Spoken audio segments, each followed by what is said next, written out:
One of the most common problems I see as a developmental editor, a book coach, and a book collaborator is when an author doesn't understand who their ideal reader is.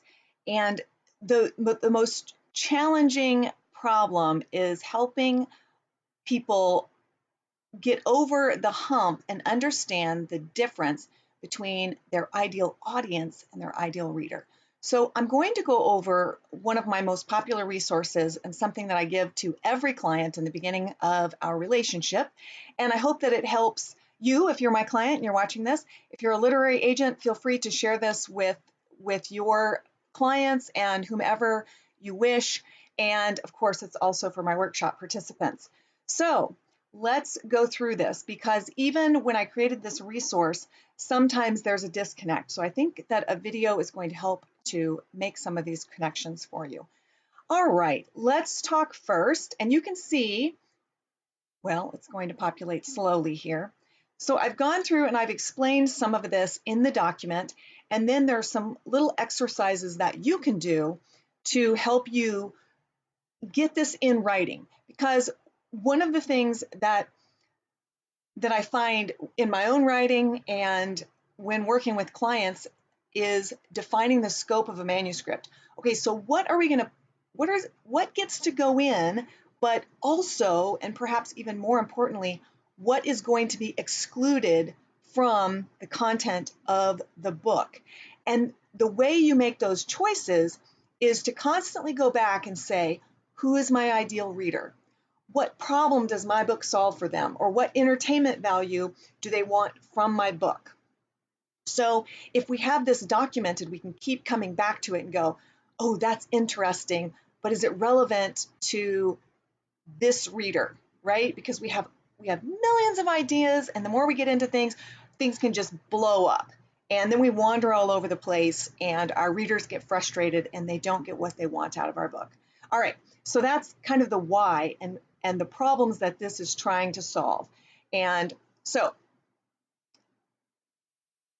let's talk about the difference between your ideal reader and your ideal audience first. And this particularly applies to nonfiction authors, okay? So many of my nonfiction clients, we're speakers, we've got books, we're speaking, we're doing all of these things. So we tend to think of ideal reader as ideal audience. Your ideal audience is going to be a much broader group of people than your ideal reader. An ideal audience, they are interested in your topic and probably interested in you as a person, or maybe one or the other, and they're going to come to an event based on one of those two things, okay? So, and they may follow you on social media, they might read your blog posts, they might pay attention to you on LinkedIn, all of those things. But it's a broader group of people. An ideal reader, though, the critical thing to remember is the word reader. And fewer than, I think it's like 25% of the population in America even read a book last year. And then when they dug deeper into the questions of, that is those that picked up a book to read, and a huge percentage of those people didn't even finish the book, okay? So the number of books purchased and read every year are heavily weighted toward people like me who are binge readers, who can read a book, sometimes 2 or 3 books a week. So keep that in mind, and this is critical to understand for marketing purposes and to have a realistic expectation, especially if you're self-publishing, of the true potential of your book sales. I say particularly if you're self-publishing. Actually, if you aspire to be traditionally published, it's critical for you to understand the business component and how many potential readers you have of your book, because that is all about the numbers, and that's what literary agents and publishers are going to want to be looking for. So keep in mind, ideal readers are going to be people who read books and purchase books, okay? So from a marketing perspective, it matters. But the other thing is, okay, Why are they reading your book? To solve a particular problem or for a particular reason. So we say, okay, why are they consuming it in book form rather than, say, a YouTube video or going to a presentation or something like that? So what it helps us do is say, okay, how do I really want to help my reader have the best experience with the content of my book? And I'm guilty of this all the time, and I have to remind myself when I go back and do revisions for everything that I'm writing that there's what I want to say and what I want to communicate, but my reader doesn't necessarily have the same view. So we always have to put ourselves to flip ourselves around and say, why is a reader coming to my book? Okay. So many authors tend to use their book as a platform to rant. And that might feel good, but that's not going to keep a reader engaged in that kind of thing. If you want to rant, that's a great place for Twitter or YouTube.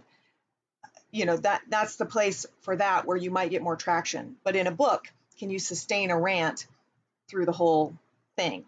Is your reader, your ideal reader, is going to have to be somebody who can keep their attention span and wants to keep that attention span in that zone for that time. Okay. Sorry, I got a little bit on a rabbit trail, but again, that goes to scope. Okay. So if you know who your ideal reader is, so let's take a really practical example. Let's talk about business how-to books.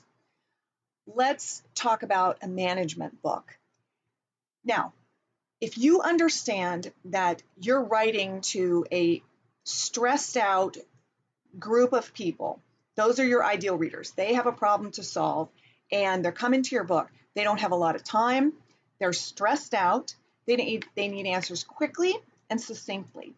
Then you can structure your book in a way that's like, okay, how can I get to the point very quickly and make it reader friendly for those people? Would bullet points for some of this stuff be great? Would call out boxes be good for some of this material? How am I going to structure my table of contents? I'm a big proponent of a detailed table of contents for a nonfiction book. Very strong descriptive chapter titles that are easy to reference. So assuming your reader reads through most of their book, you want them presumably to come back to that book and use it as a resource and be able to think about it and tell other people like, oh, you know what? You're struggling with this problem. I was too. And this is a great book. It's an easy to read book. It hits the highlights. You're in and out, right? So that's thinking like your ideal reader from their perspective. And that's going to help you weed through all of the choices of information that you have to talk about and focus your book and the structure of your book on that. So back to the table of contents. Very strong table of contents with strong active voice, descriptive chapter titles that are problem solution oriented. Okay. So no cutesy, fuzzy titles. That's for fiction. Now, I also recommend that you put your subheadings in your table of contents. Again, this has to do with your ideal reader. If you understand the purpose that they're coming to your book for reference or something like that, you're going to help them. So every choice we make is to make the experience for the reader better. Okay? Now, let's go back to the ideal reader versus ideal audience. So one of the challenges and the pushback I get from clients is, okay, yes, I understand I need to keep the scope, focused and kind of tight, but what about this? This is great information that these people need to have. Well, there's two things about that. Do they really need to have it? Or is it just something you wish that they had? Does it serve you or does it serve them in the moment? And even if it is great information, that's awesome. I'm not telling you to scrap a bunch of your ideas and your work. What you do is you put it into two buckets and you say, okay, is this best in line with the purpose of my book, within the scope of my book?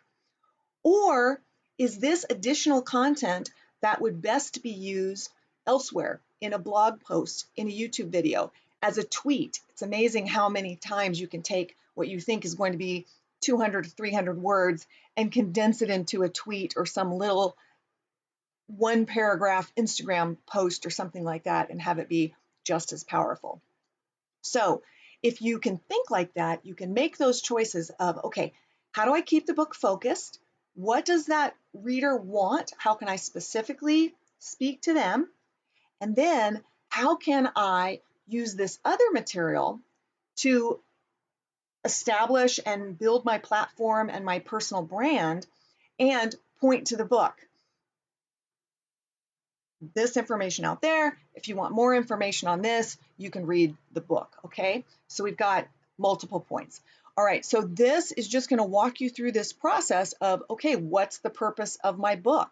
What's the one takeaway that I want my reader to have? And if you have multiples, then you're going to be all over the map and frustrate your reader. Again, who cares? Who really does care about the information in this book? Now let's talk about this briefly. Just because someone has a problem and you have the solution does not mean that they are your ideal reader and that they care about your book. So I am working on a project right now that is a finance book, and it is for millennials, okay? So who is the ideal reader there? It's, first of all, millennials who read and buy books, okay? Because if they don't read, the book is useless to them, right? So that's first and foremost, right? But let's say it's a millennial reader who buys books, but what if, and they might have a bunch of student debt, they have no clue, or they're frustrated, or, you know, whatever. But if they are not in a position to have had a problem bad enough that they're seeking solutions, then they're not your ideal reader. So that's another way to parse out who your ideal reader is, right? So now that you can, if you identify those things, it makes marketing a lot easier, because now you know that you're going to get that niche, right? It's all about the niche. And now you can speak directly to those people.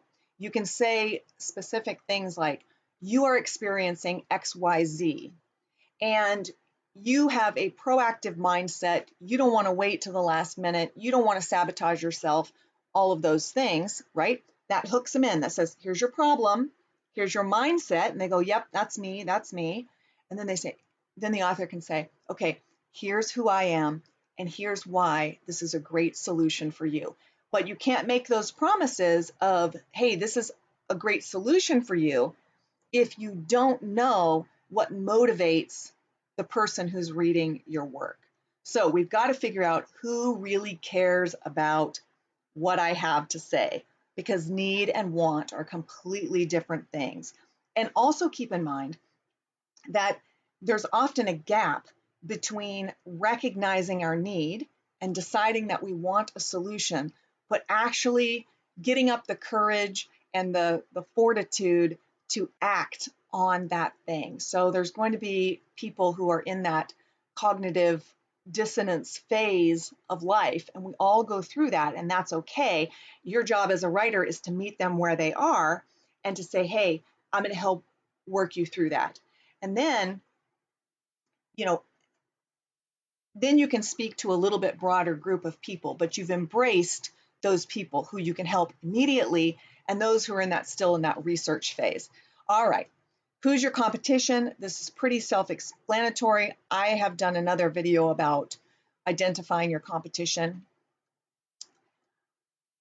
Demographics, all of this stuff is pretty self-explanatory. But the one thing that I hope that you take away from this video and this sheet, and this will help you as you write your book, it will help you speak to literary agents in a way that you can demonstrate that you understand the market and that you understand your unique selling proposition, your value proposition,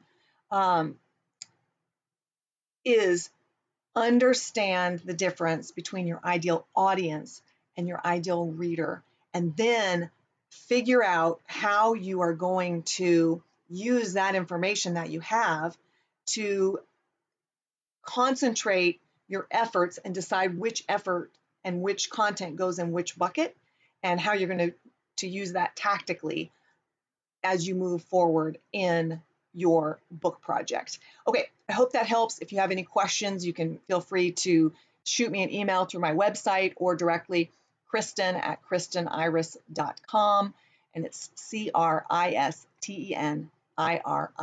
It's on the bottom there too. So if you need help or have other questions, of course, leave me a comment too, because I'm always wanting to make these videos better for you guys and serve you regardless of who you work with in the future, because it's all about getting great books into the market. There are not enough amazing books in the market, and all of us in the publishing industry, we want to see you succeed and readers be happy.